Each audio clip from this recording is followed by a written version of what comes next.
आता तुकाराम महाराजांच्या वाड्याचं इथलं दर्शन झालंय. आता आपण वैकुंठ गमन जिथं असतं, जे नांदुरकीचं वृक्ष जे हलतं तिकडे चाललोय. आता हे बघू शकता, इकडं मांडव टाकलाय, सप्ताह चालू आहे आणि आपण आता तिकडे पुढं नांदुरकी वृक्षाकडे चाललोय. चला, आराम चालू आहे, आराम इकडं. आणि बघा वैकुंठ गमन, त्याची हिरवं हिरवं झाड दिसते ना, तेच नांदुरकीचा वृक्ष आहे. चला तिकडे चाललोय. हा बघा मंदिराचा परिसर, हे वृक्ष आणि इथे निळोबारायांचं मंदिर आहे. चला तर तिकडे दर्शन घ्यायला जाऊयात. पहिली तुम्हाला शाळा वगैरे होती, आता सगळं कन्स्ट्रक्शन वगैरे बांधून व्यवस्थित केलं. त्याला पायाला बाजू नाही म्हणून पाणी टाकले राव. अरे बघा हेच ते झाड. अरे दर्शन घेऊया.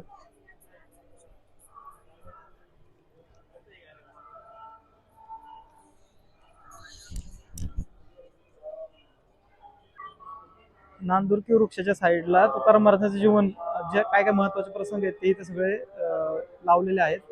ही शिवाजी महाराजांची भेट असेल, तुकाराम महाराजांसाठी एक स्त्री पाठवली होती त्यांना बोलवण्यासाठी, ते तो प्रसंग आहे. त्याच्या रिलेटेड अभंग पण आहे इथं पण आहे. तुकाराम महाराजांना विठ्ठल भेटले तेव्हा ते भजनाला बसताना बघा इथं प्राणी येऊन बसायचे. असं सगळं इथं चित्र लावलेले आहेत. आणि हा तो नांदुरकी वृक्ष, हे बघा हाच तो नांदुरकीचा वृक्ष जिथून तुकाराम महाराज सदैव वैकुंठाला गेले होते.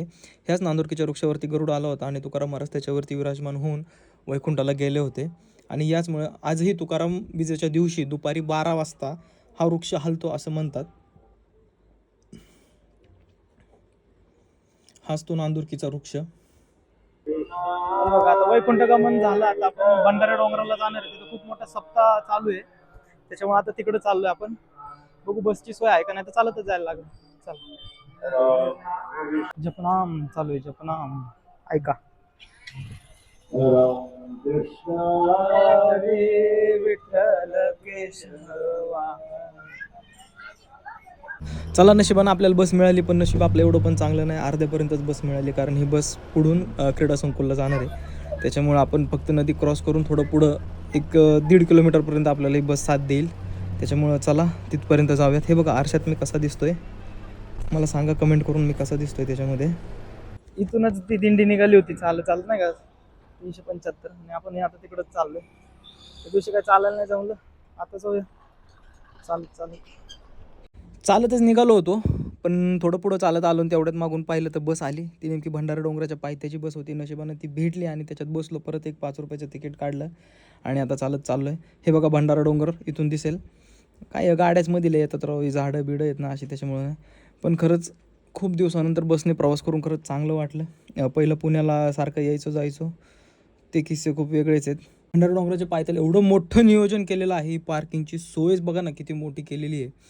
आणि तिकडे 2 मंडप दिसतात, एक छोटा एक मोठा.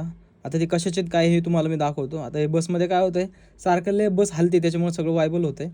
हे बघा हा 375वा वैकुंठ गमन सोहळा, त्याची कमान. आता इथून आपण आतमध्ये जाऊयात आणि पुढे बघूयात काय काय आहे नक्की. ते 2 मांडव कशाचे आहेत मला पण उत्सुकता लागलेली आहे, कारण सप्ताह असेल तर एक ठीक आहे, पण हे 2-2 कशासाठी हे आपण पाहूयात. मला दिसतं का नाही माहित नाही, पण इकडे हेलिपॅडची पण सोय केलेली आहे. एवढी मोठी सोय, हेलिपॅड वगैरे, आणि वरती भंडारा डोंगर.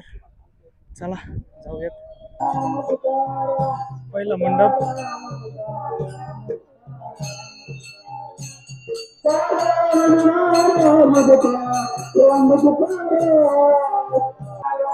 मला वाटतंय इथं 2 मंडप याच्यासाठी की इथं 24 तास नामघोष असं काहीतरी त्यांचा संकल्प आहे.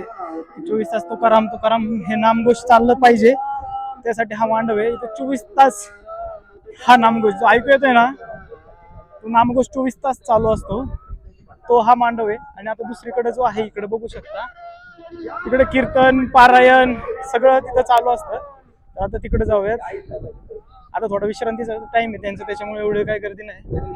संध्याकाळी कीर्तनाला गर्दी बघायची, लय गर्दी होती. एवढं लोकांचं जेवण राहणं, खरंच नियोजन मानलं पाहिजे. वारकरी संप्रदायाचं नियोजन म्हणजे एकच नंबर. आरोग्य सेवा, पताका, पार्किंग.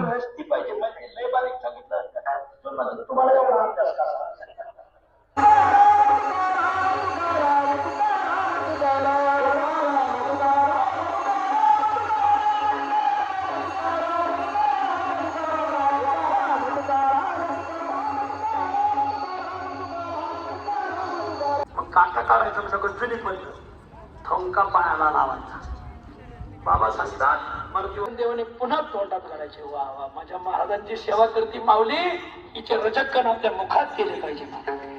अहो इथं एवढंच नाव सुरत म्हणजे आमचा मालक त्यानेच बिघडावला. म्हणजे तुला तुझ्या आई बाबाला कळून कसं म्हणजे नाही कळालं हे ठीक आहे, तर तुम्ही पाठी जेवणे डोक्यावर घेतली, तुम्ही नका घेऊ बी घेतो. आणि ते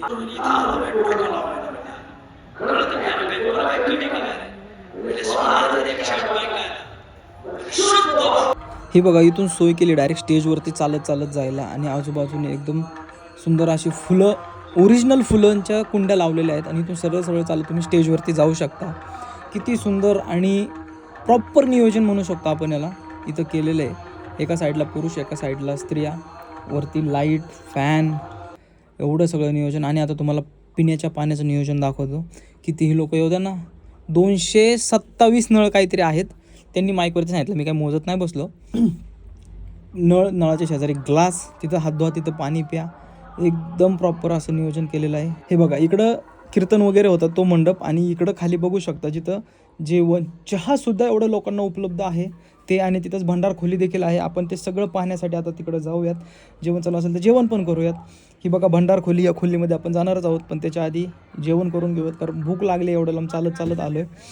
आणि हे बघा, इथं कॅरेटमध्ये भाकरी वगैरे ज्या गावांनी दान केलेल्या भाकरी आहेत त्या तिथं आहेत. हे बघू शकता तुम्ही, किती लोक येतात तरी स्वयंपाक आहेच. आता भात भाकरी दिसतात ते मला इथून, बघूया पुढे गेल्या गेल्या. हे बघा, भाताची पातेले, कॅरेटमध्ये भाकरी आहेत.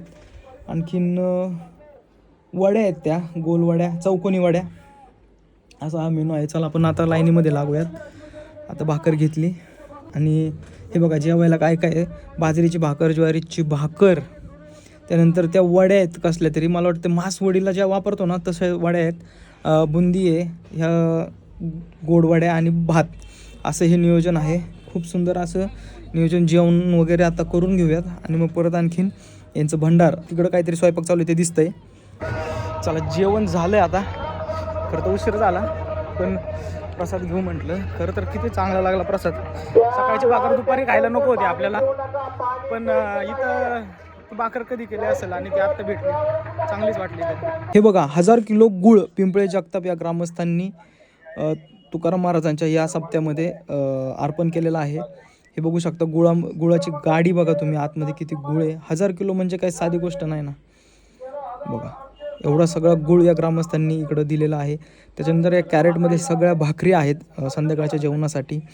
प्रत्येक दिवशी एक गाव इथे दान करतं. हे बघा, आता आणखीन भाकरी आलेल्या आहेत, ह्या ज्वारीच्या भाकरी, कॅरेटमध्येच भाकरी आता ते.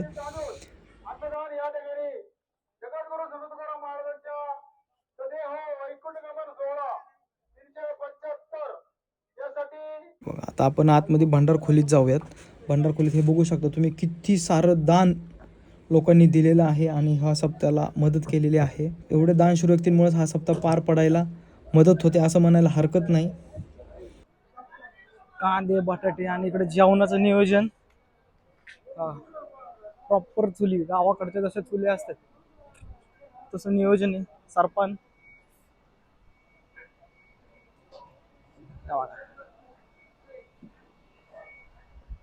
लोक काय कमी जेवतात का तेव्हा इकडं? खूप सारे लोक आहेत. भाजी आणि मला वाटतं वरण भात इथंच बनवत असते.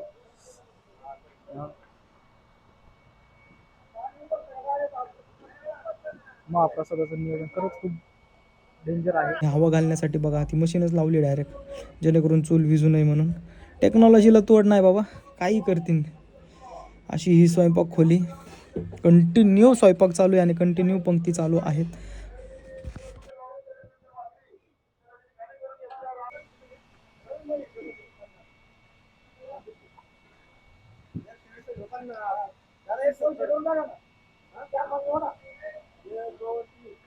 चला, पाहिला सगळा सोहळा, आता चाललोय घराकडे. आता इथं बघतो बस आहे का, बस असेल तर पकडायची. इथून देऊवरून देऊमध्ये उतरायचं, देऊमधून परत देऊ आळंदी पकडायची, त्याच्यामध्ये चिखलीला उतरायचं, जायचं.